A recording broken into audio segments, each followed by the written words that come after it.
너희 장막으로 돌아가서 너희 원수들로부터 돌아간 것을 너희 형제들과 나눌지니라 하리라. 아멘. 오늘 이제 여호수아 22장을 같이 말씀드립니다. 여호수아도 이제 시작한 지 그렇게 된 것 같지 않은데 벌써 이제 22장을 하네요. 23장, 24장 하면 여호수아를 마치게 될 것으로 생각합니다. 오늘 말씀은 이제 그 레위 지파의 48개 성읍들을 다 이제 나눠주고 모든 말씀이 하나님께서 약속하신 대로 다 이루어졌습니다. 그래서 이제 요르단 동편의 땅을 얻은 두 지파 반, 르우벤 지파와 갓 지파, 그리고 므낫세 반 지파가 자기 땅으로 이제 돌아가는 그 돌아가는 길목에서 그들이 큰 제단을 쌓습니다. 그 제단 쌓는 거로 인해서 이제 이쪽에 서편에 9지파 반과 2지파 반 사이에 굉장한 오해로 말미암아 큰 전쟁이 일어날 뻔하다가 서로 간에 이해를 통해서 서로 기뻐하는 그런 장면이 오늘 22장 말씀입니다. 1절에 보면 그때 여호수아가 르우벤 족속과 갓 족속과 므낫세 반 지파를 불러서 여호수아가 이제 일이 다 끝났으니까 그들에게 이르되 주의 종 모세가 너에게 명령한 모든 것을 너희가 지키고 또 내가 너희에게 명령한 모든 일에서 내 영생에 순종하여 이날까지 이렇게 여러 날 동안 너희 형제들을 떠나지 아니하고 주 너희 하나님께서 명령하신 책무를 지켰도다.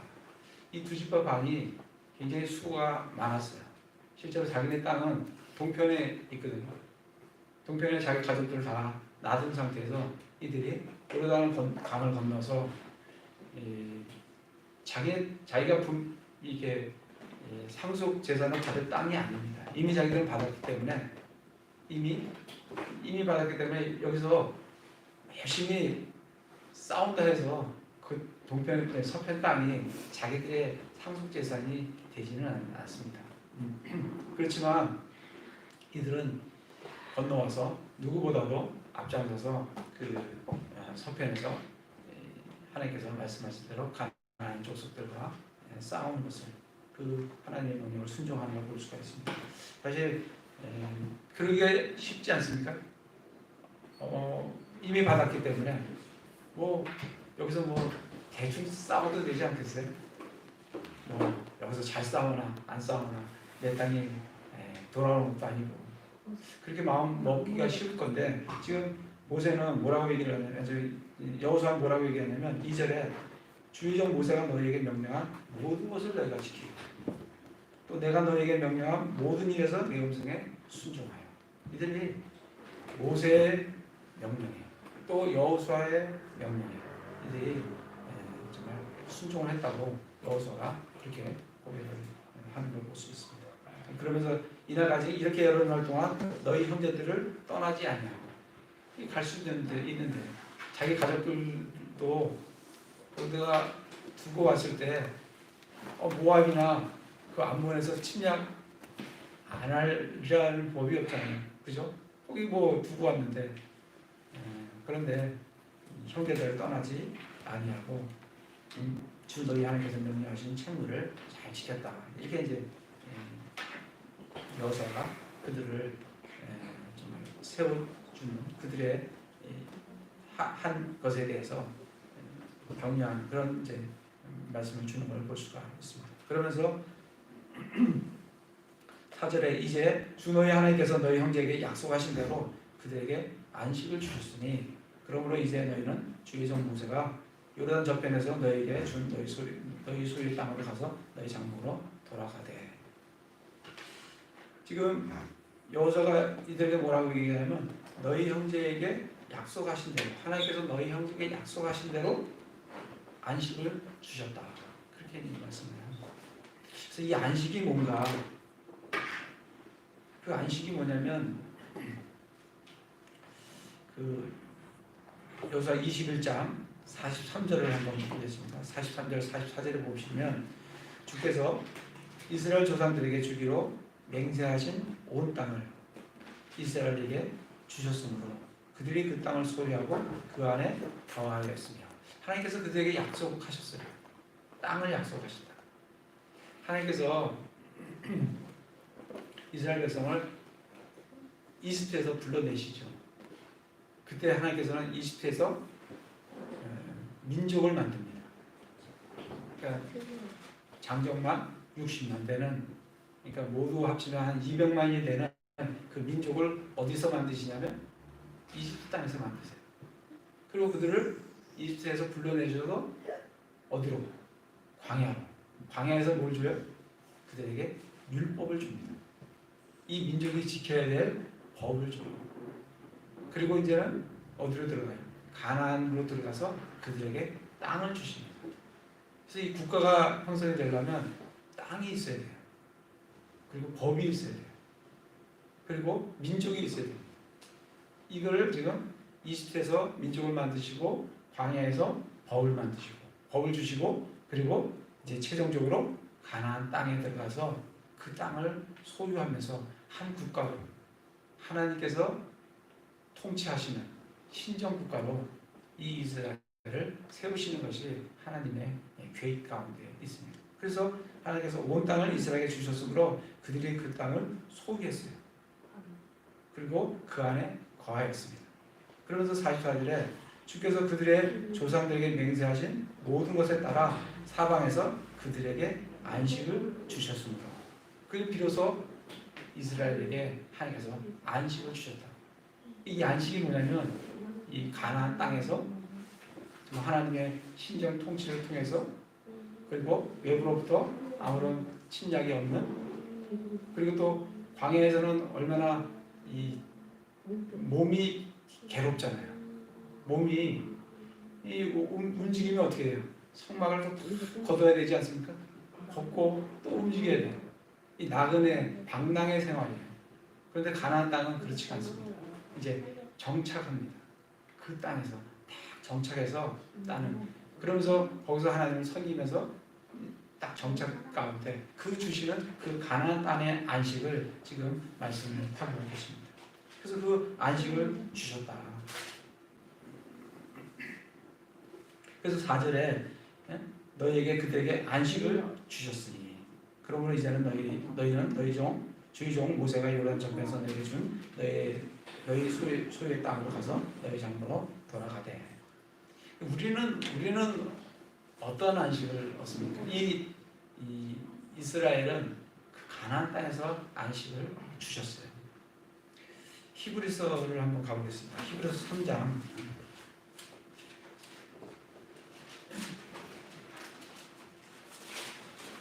히브리서 3장을 보시면 3장 15절에 주께서 이르시되 오늘 너희가 그분의 음성을 듣거든. 지금 이 사도 바울이 히브리서 쓸 때에 이들에게 말씀을 주고 있는 겁니다. 듣거든 경노하던 때에 한 것 같이 너희 마음을 강팍하게 하지 말라 하셨으니. 경노하게 때가 언제예요? 이 가나안 정탐한 이후에 그들이 하나님 말씀을 믿지 못하고 우리는 메뚜기 같다. 그 가나안 그 땅에 우리는 못 들어간다. 거기는 거인 족속이 산다.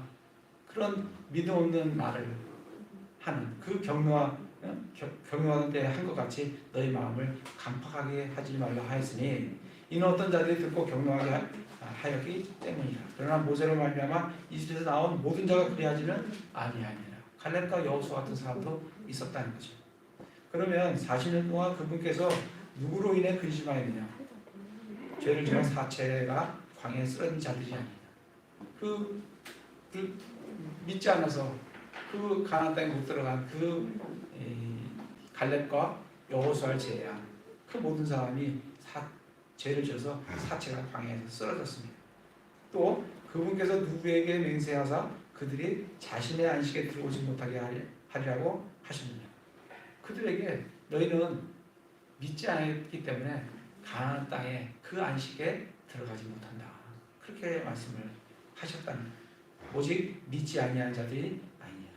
그러므로 우리는 그들이 믿지 아니하여 능히 들어가지 못하였음을 아노라. 그들이 어디에 들어가지 못했어요? 가나안 땅에.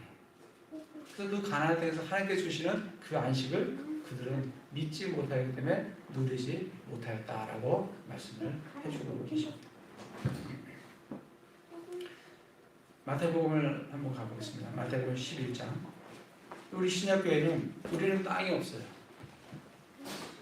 그래서 우리는 가나안 땅 같이 무슨 땅에서 안식을 누리는 것이 아닙니다. 우리의 안식은 예수 그리스도께, 예수 그리스도 안에 있는 게 우리의 안식입니다. 마태복음 11장 28절에 보면 수고하고 무거운 짐진 모든 자들아 너희는 내게로 오라. 내가 너희에게 안식을 주리라. 우리 그리스도인들은 어느 땅에 정착해서 가나안 사람들 같이, 이스라엘 같이 그 땅에서 안식을 누리는 그 안식이 아닙니다. 우리는 수고하고 무거운 짐진 모든 자들아 너희는 내게 오라. 우리는 예수님께로 가면 우리는 안식을 얻게 되어 있습니다. 나는 마음이 온유하고 겸손하니 너희 위에 내 명예를 메고 내게 배우라. 그래야 너희가 너희 혼을 위한 안식을 찾으리. 우리는 몸의 안식이 아니에요. 우리는 예수 그리스도 안에서 혼의 안식을 누립니다. 우리는 몸의 갈등도 많이 있어요. 몸도 병들고 힘들어요. 어려워요. 경제적인 문제로도 힘들 때도 많이 있어요. 그러나 우리는 예수 그리스도께로 가면 우리의 혼이 안식을 얻습니다. 내 멍에는 맺고 씻고 내 짐은 가벼우니라. 이렇게 말씀을 하십니다. 그래서 우리 예수 그리스도께로 가면 우리는 몸은 비록 힘들지 몰라도 우리의 혼은 그 예수 그리스도 안에서 평안한 안식을 누릴 수가 있습니다. 베드로전서를 나가보겠습니다. 베드로전서 2장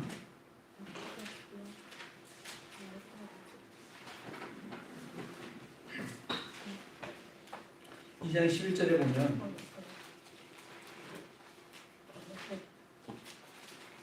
극진히 사랑하는 자들아 나그네와 순례자인 너희에게 내가 간청한다.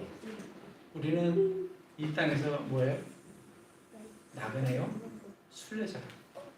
이스라엘 같이 저 이스라엘 땅에서 정착된 그런 정착 민족으로 살아가는 게 아니라 우리는 뭐를 살아가요? 땅이 없기 때문에 우리는 나그네와 순례자로 그렇게 살아갑니다.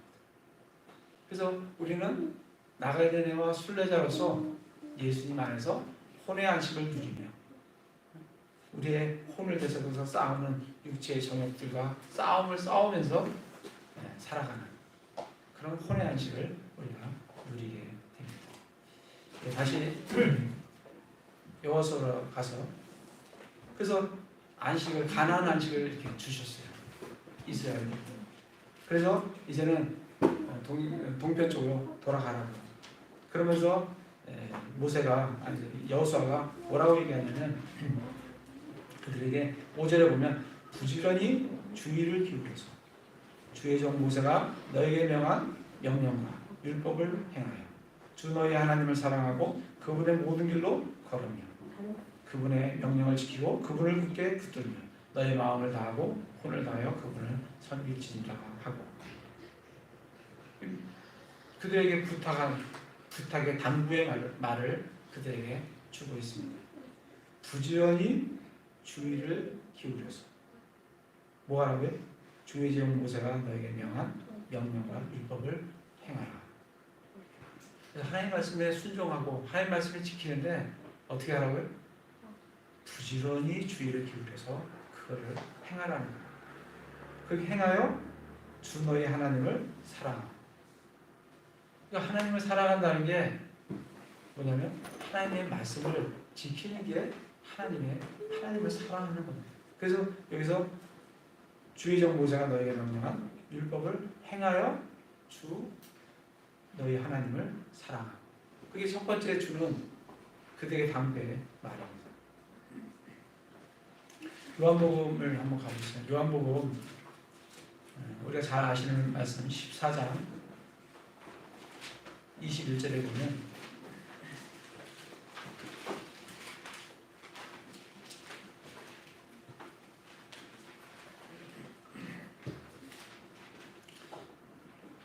내 명령들을 가지고 그것들을 지키는 자가 나를 사랑하는 자니. 구약이나 신약이나 똑같이 하나님을 사랑한다. 예수 그리스도를 사랑한다. 그게 뭐냐면 구약에서는 주의종 모세가 준 그 명령에 순종해서 하나님을 사랑한다. 우리는 예수님께서 우리에게 주신 명령들을 가지고 그것들을 지키는 자가 나를 사랑하는 자니. 나를 사랑하는 자는 내 아버지께 사랑을 받을 것이요 나도 그를 사랑하여 그에게 나를 나타내리라 하십니다. 그래서 하나님을 사랑한다는 것은 하나님 말씀에 순종하는 거예요. 나를 내려놓고 하나님 말씀을 그 말씀에 나를 부인하고 하나님 말씀에 순종하는 그것이 하나님을 사랑하는 거다. 그렇게 말씀을 그거를 지금 여호수아가 이 두 지파 반에게 지금 부탁을 하고 있습니다. 다시 여호수아라고 해서 그 부탁뿐만 아니고 사랑하고 그분의 모든 길로 걸으며 그분의 길로 걸으라는 거예요. 우리도 마찬가지예요. 우리도 내가 곧 길이요 진리요 생명이니 예수님이 우리의 길입니다. 예수님이 내가 곧 길이요 유일한 길이요 I'm the way예요. 우리도 누구 길로 걸어요? 예수 그리스도의 길로 겁니다. 그분의 명령을 지키고 그분을 굳게 붙들며 마음을 다하고 혼을 다하여 그분을 섬길지니라 하고 그들에게 당부의 말을 해주면서 6절에 그들을 축복합니다. 여호수아가 그들을 축복하여 보내면 그들이 자기 장막으로 돌아갔습니다. 장막으로 갔습니다. 축복을 하는데 7절에도 보면 이제 므낫세 지파의 한쪽 반지파에게는 모세가 이미 바산에서 소리를 주었으나 므낫세 지파가 두 개로 나눠졌죠. 그래서 동쪽에서 받기도 했고 바산이죠. 그다음에 서쪽에서도 받았습니다. 그것은 다른 반지파에게는 여호수아가 요단 이편 서쪽에서 그들의 형제 가운데 소리를 주니라. 여호수아가 그들을 그들의 장막으로 돌려보낼 때 그들을 축복했어요. 그리고 뭐라고 하냐면 8절에 그들에게 말하기를 많은 재물과 힘이 많은 가축과 은과 금과 녹과 새와 많은 힘이 많은 의복을 가지고 너희 장막으로 돌아가서 너희 원수들로부터 노력한 것을 너희 형제들과 나눌지니라 하니라. 그래서 축복해주고 말로만 축복한 것이 아니라 실제로 노량물들을 풍성하게 그들한테 주어서 그들이 가지고 가서 자기 가족들과 함께 나누도록 축복받고 그리고 많은 노량물들을 주어서 정말 나누는 그런 것을 여호수아가 하는 것을 볼 수가 있습니다. 그래서 그들이 이제 9절에 보면 실로에서 이스라엘 자손을 떠나 이제 자기네 소유의 길앗 지방으로 돌아갔습니다. 돌아가는 과정 중에 이들이 10절에 보면 큰 제단을 쌓습니다. 루벤 자손과 갓 자손과 므낫세 반지파가 가나안 땅의 요르단 경계에 이르러 거기서 요르단 옆에 한 제단을 쌓았는데 그것은 보기에 큰 제단이더라. 왜 크게 쌓겠어요? 제단을 쌓는데 뭐 크게 멀리서도 누구라도 확인할 수 있을 정도로 아주 큰 제단을 그들이 쌓았습니다. 11절에 보면 이스라엘 자손이 들으니 이스라엘 자손이 이제 9절 반이 딱 들으니까 고라 루벤 자손과 갓 자손과 므낫세 반지파가 가나안 땅 맞은편 요르단 경계에 이스라엘 자손이 다니는 길에 한 제단을 쌓았다. 이스라엘 자손이 동쪽과 서쪽을 이렇게 오가는 길목에 누구나 잘 볼 수 있도록 다니는 길목에 저 산속에 안 보이는 곳에다 쌓는 게 아니라 길목에 다니는 길목에 누구나 볼 수 있도록 크게 이렇게 제단을 쌓았습니다. 그걸 보고 12절에 이스라엘 자손이 소식을 듣고 이스라엘 자손의 온 회중이 실로에서 모여서 그들과 싸우려고 이제 가게 됩니다.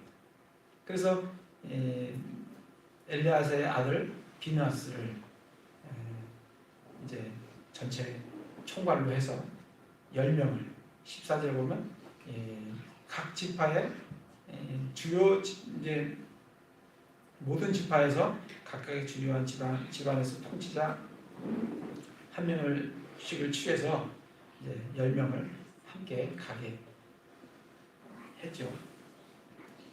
이 10명은 9지파 반이니까 반지파지만 그것도 어쨌든 대표 한 명을 내지 않겠습니까?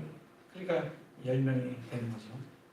9지파 반이지만 10명이 나옵니다. 그리고 총책임자는 엘리야사의 아들 비느하스가 이제 총책임자로 가서 그들의 상황을 알아보려고 이제 가게 되는 겁니다. 그러면서 그들이 이스라엘이 그들에게 묻기를 15절에 보면 그들이 길앗 땅에 이르러 루벤 자손과 갓 자손과 므낫세 반지파에게 가서 그들에게 말하여 이르되 주의 온 회중이 이같이 말하기를 너희가 이날 주를 따르는 일에서 돌이키려고 이스라엘 하나님께 범한 이 범법이 도대체 무엇이냐? 너희가 너희를 위해 제단을 쌓아 이날 주께 반역하였다. 이들은 제단 쌓는 그 행위 자체를 어떻게 보고 있냐면 주를 따르는 일에서 돌이키는 거다. 그리고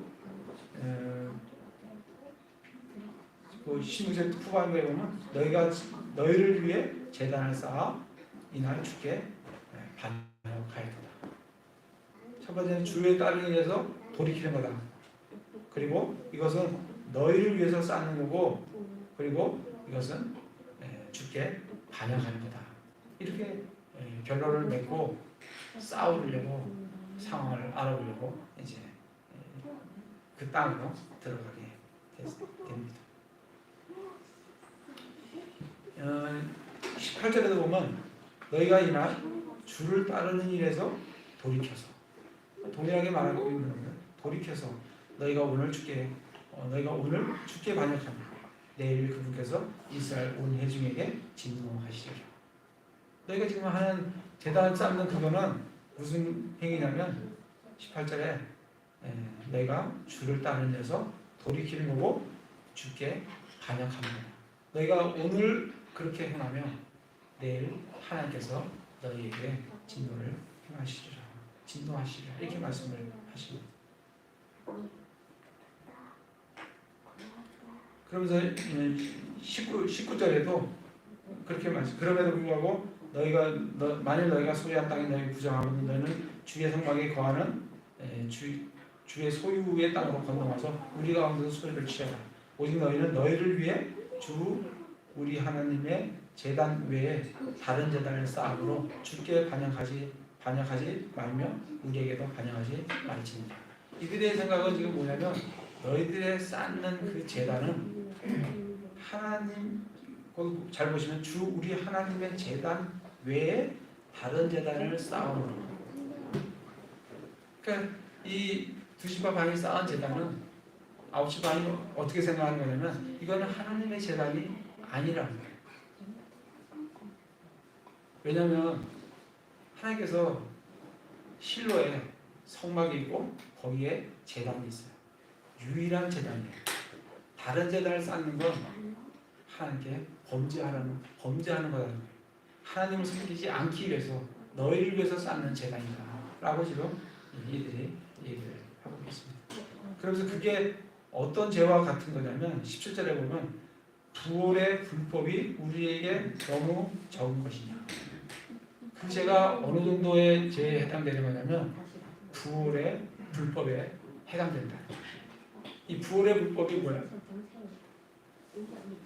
우리 민수기 한번 가보겠습니다. 민수기 25장.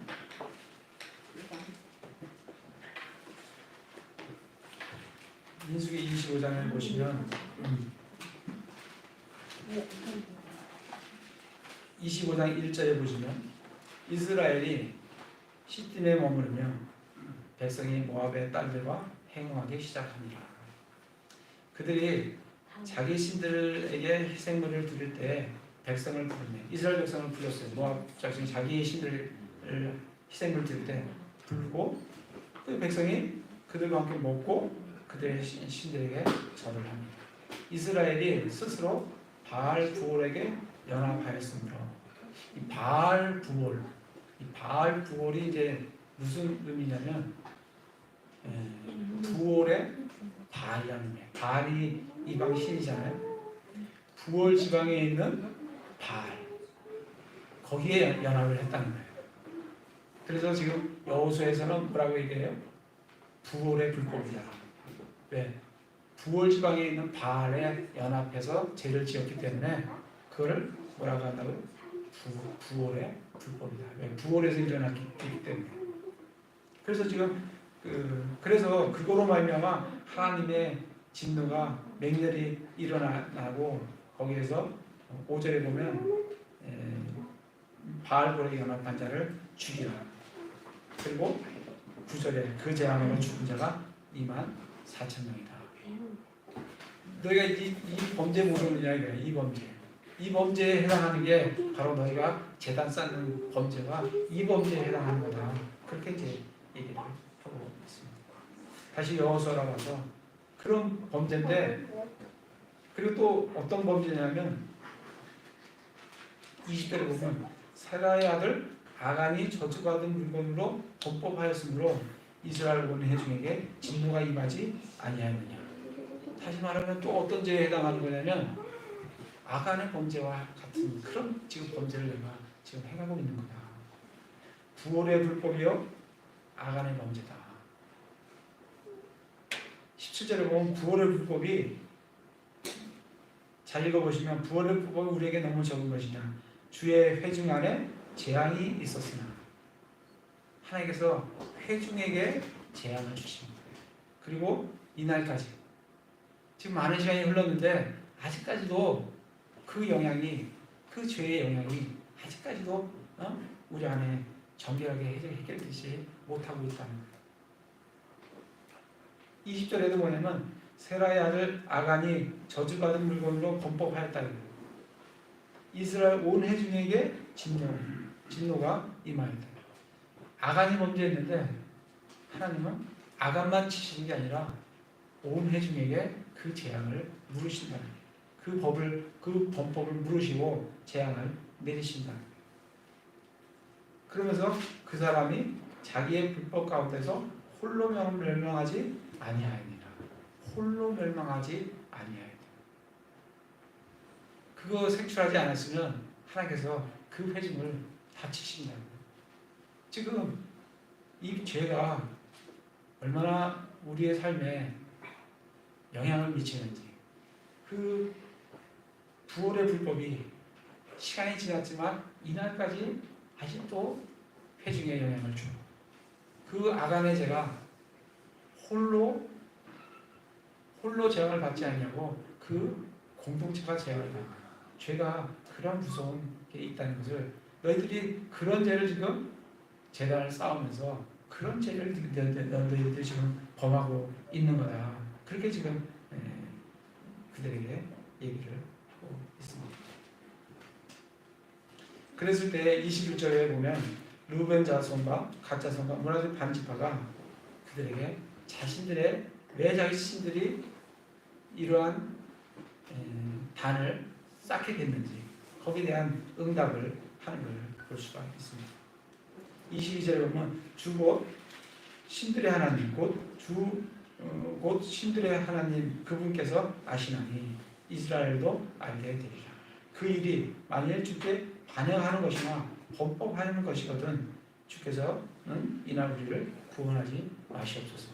만약 이것이 정말 주께 반영하는 것이나 또는 주께 범법한 것이거든 하나님께서 우리를 구원하지 않으셔도 좋다. 그러니까 그런 것이 아니라는 거예요. 24절에 보면 23절에 보면 우리가 제단을 쌓은 것이 주를 따르는 일에서 돌이키려 함이거나 절대로 돌이키려고 주님을 섬기는 데서 돌이키려고 우리가 이걸 쌓은 게 아니다. 돌이키려 함이거나 혹은 그 위에 번제 헌물이나 음식 헌물을 드리려 함이거나 하나님 외에 다른 신을 섬기기 위해서 거기다가 음식 헌물이나 다른 걸 드리려고 하는 그런 것이거든. 혹은 그 위에 헌물이나 음식을 드리려 함이거나 혹은 그 위에 화평 헌물을 드리려 함이거든. 주께서는 그 일로 인하여 친히 벌하시옵소서. 절대 그런 것은 아니다. 그럼 왜 쌌느냐?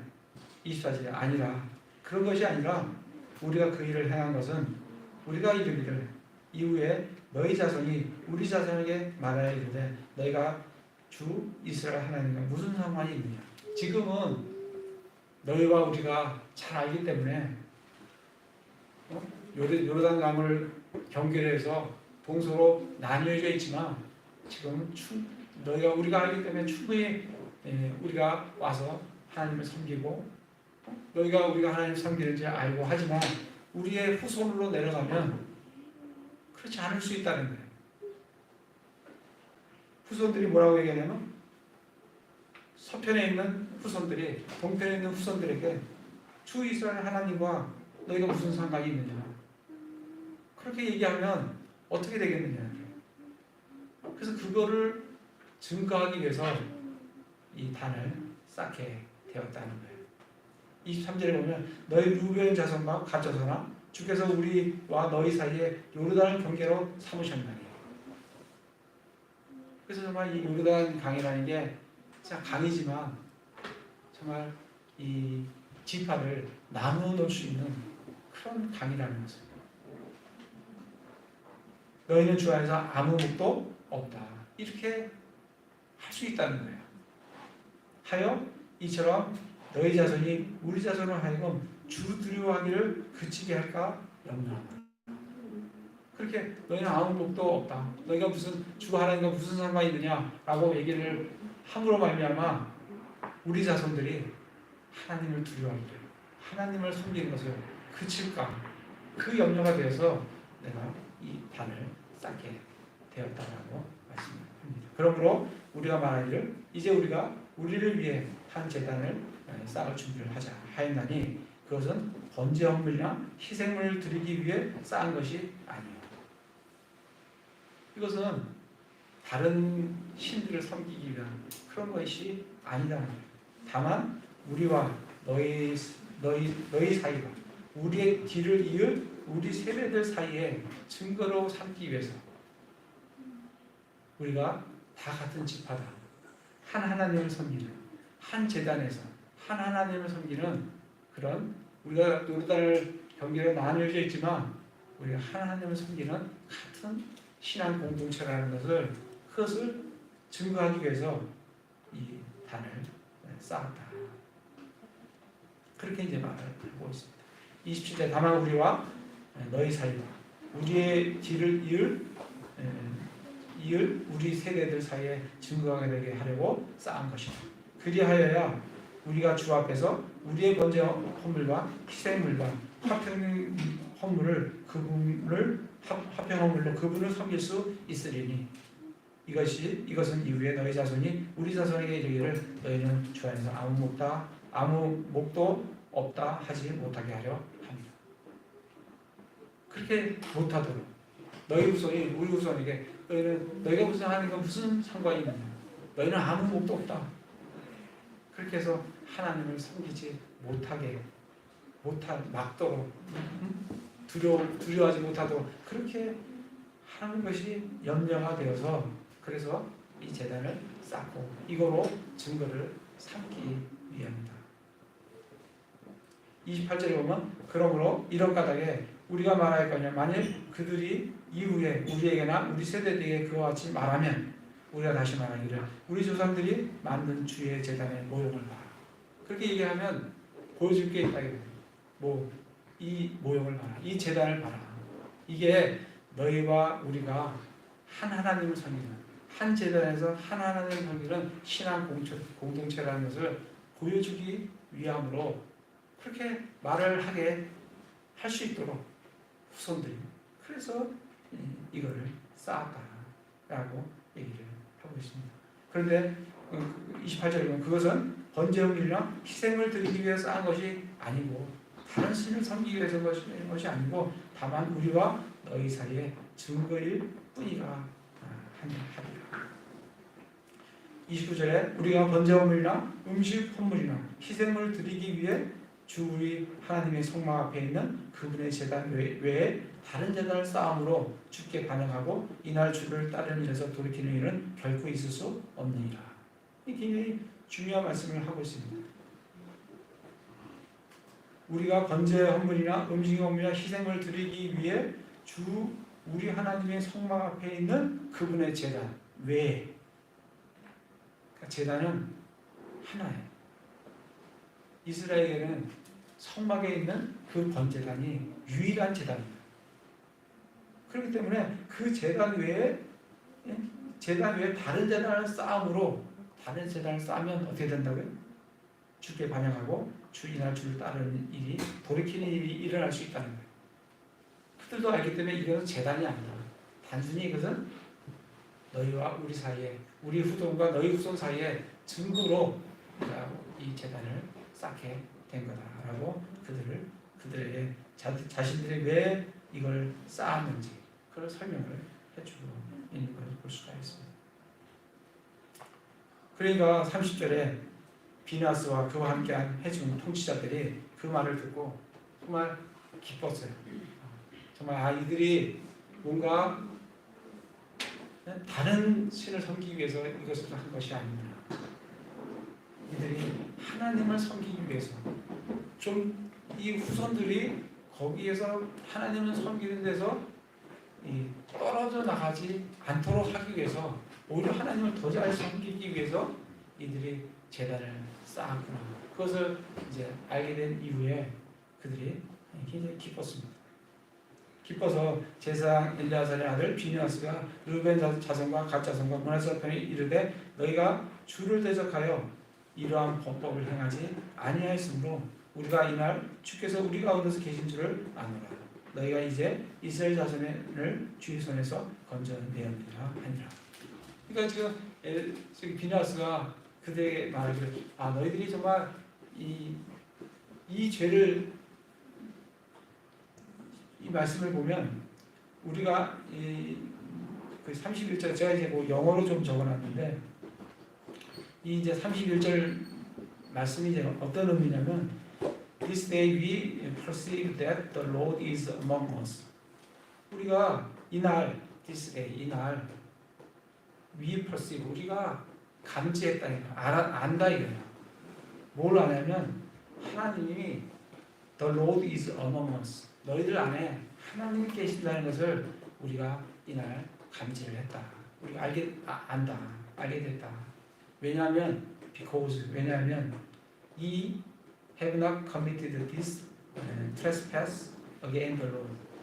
against the Lord. 그러니까 하나님을 대적해서 범죄하는 것을 너희가 저지르지 않았기 때문에 왜?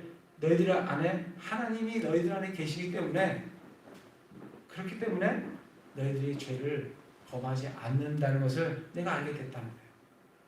그러니까 우리 안에 하나님이 계시면 우리는 죄가 뭔지 어떤 것을 해야 되고 어떤 것을 하지 말아야 되는지 우리가 알 수 있게 됩니다.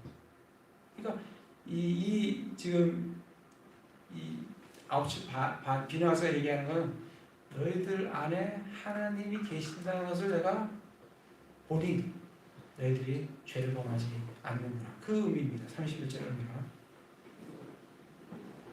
그래서 이들이 돌아와서 이스라엘 자손에게 보고를 하니까 33절에 이스라엘 자손이 그 일로 인해서 정말 기뻐하는 걸 볼 수가 있습니다.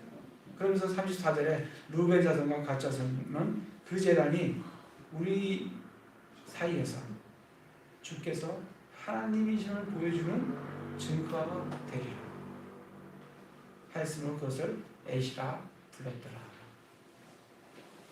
그러니까 이 쌓은 제단이 무슨 역할을 하냐면 우리 사이에서 동편과 서편 그들 사이 또 그들의 후손 사이 그 사이에서 주께서 하나님이심을 우리가 섬겨야 할 유일한 하나님이심을 보여주는 증거다. 그래서 지금 계속해서 이들이 27절에도 보면 우리의 세대들 사이에 증거가 되게 하기 위해서 28절에도 보면 다만 우리와 너희 사이에 증거일 뿐입니다. 34절에도 루벤 자손과 갓 자손 그 제단이 우리 사이에서 주께서 하나님이심을 보여주는 증거다. 이 증거라는 거예요. 그래서 그것을 뭐라고 불렀다고요? 애시라고 불렀대요. 애시 무슨 의미냐면 증거라는 의미예요. 딱 보여주면서 뭐 얘기 나오면 증거 봐라. 저게 증거다. 저게 너희와 우리들 사이에서 우리가 유일하게 섬겨야 할 분은 하나님 주님이시다. 주가 하나님이시라는 증거가 저거다 라고 증거로 딱 제시하기 위해서 그들이 그 단을 쌓았다고 지금 얘기를 하고 있습니다. 요한일서에 한번 가보겠습니다. 우리는 어떤 증거를 갖고 있는가? 이들은 그런 큰 단을 쌓아서 증거로 삼았어요. 우리는 어떤 증거를 갖고 있는가? 요한일서 5장 9절에서 13절에 보면 우리는 저희 눈에 보이는 그런 증거를 우리는 갖고 있지 않습니다. 9절에 보면 만일 우리가 사람들의 증언을 받을진대. 이 증언이 아까 그 증거와 똑같은 단어예요. witness. 똑같은 단어예요. 근데 여기는 증거라고 번역했고 여기는 증언이라고 얘기를 했습니다. 증언을 받을진대. 증거입니다. 하나님의 증언은 더 크다. 사람의 아까 그거는 사람이 지은 거잖아요. 동편지파가 지어가지고 증거로 삼았어요. 그것도 큰데 역할을 하지 않겠어요? 후손들한테 역할을 분명히 할 겁니다. 보여주면서 저게 증거다 역할을 합니다. 근데 그 증거보다 더 큰 증거가 있어요. 이것은 하나님의 증거예요. 하나님이 뭘 증거해 주시냐면 곧 그분께서 자신의 아들에 관하여 증언하시는 것입니다. 하나님께서 자신의 아들에 대해서 아들에 관해서 증거를 우리에게 주십니다. 어떤 증거냐면 10절에 보면 하나님의 아들을 믿는 자는 자기 안에 증언을 가지고 있고 예수 그리스도를 믿는 자 하나님의 아들이신 예수 그리스도를 믿는 자는 그 안에 하나님께서 주신 증거가 있어요. 말씀이 있다. 하나님을 믿지 않는 자는 그분을 거짓말하는 자로 만들었나니 이는 하나님께서 자기 아들에 관하여 주신 증언 하나님께서 하신 그 증거를 믿지 아니하기 때문이라. 또 증거는 이것입니다. 이 증거도 마찬가지로 위트니스 증거예요. 증거인데 뭐냐면 하나님께서 우리에게 영원한 생명을 주신 것. 하나님께서 증거하시는 거냐면 자기 아들에게 관해서 증거하시는데 뭐라고요? 우리에게 영원한 생명을 주셨는데 그 영원한 생명을 어디다 두셨다고요? 이 생명이 그분의 아들 안에 있다는 것이죠. 이 생명을 하나님은 어디다 두셨냐면 그 아들이신 예수 그리스도 안에 그 생명을 두셨다고 우리에게 증거를 해주고 있습니다. 그래서 12절에 아들이 있는 자에게는 생명이 있고 왜냐하면 생명을 하나님께서 어디다 두셨다고요? 그 아들에 두셨기 때문에 아들이 있는 자는 그 생명도 함께 갖고 있게 된다. 아들이 있는 자에게는 생명이 있고 하나님의 아들이 없는 자에게는 생명이 없느니라. 이게 하나님의 증거의 말씀입니다. 우리는 눈에 보이는 증거를 갖고 있는 것이 아니라 눈에 보이지 않는 기록된 하나님의 말씀의 증거를 우리가 가지고 있습니다. 우리가 이 증거를 가지고 눈에 보이는 증거가 아니라 눈에 보이지 않는 그렇지만 그 눈에 보이는 증거보다 더 확실한 하나님의 증거인 하나님의 말씀을 우리가 가지고 있습니다. 그래서 우리가 이 말씀을 붙잡고 이 말씀 안에 하나님께서 약속해 주신 그 예수 그리스도 안에 생명이 있다고. 그래서 예수님을 가지고 있는 자는 생명이 있다고. 예수님이 없는 자는 생명이 없다고 하신 그 증거를 마음에 품고 이스라엘 사람들이 그 신앙을 유지하기 위해서 그 요르단강 근처에 증거인 앱 그것을 쌓았듯이 우리는 하나님께 주신 그 말씀을 우리 마음속에 품고 그 증거를 확인하며 그 증거를 확신하며 주님을 따라가는 그런 삶을 사시는 한 기사가 되시기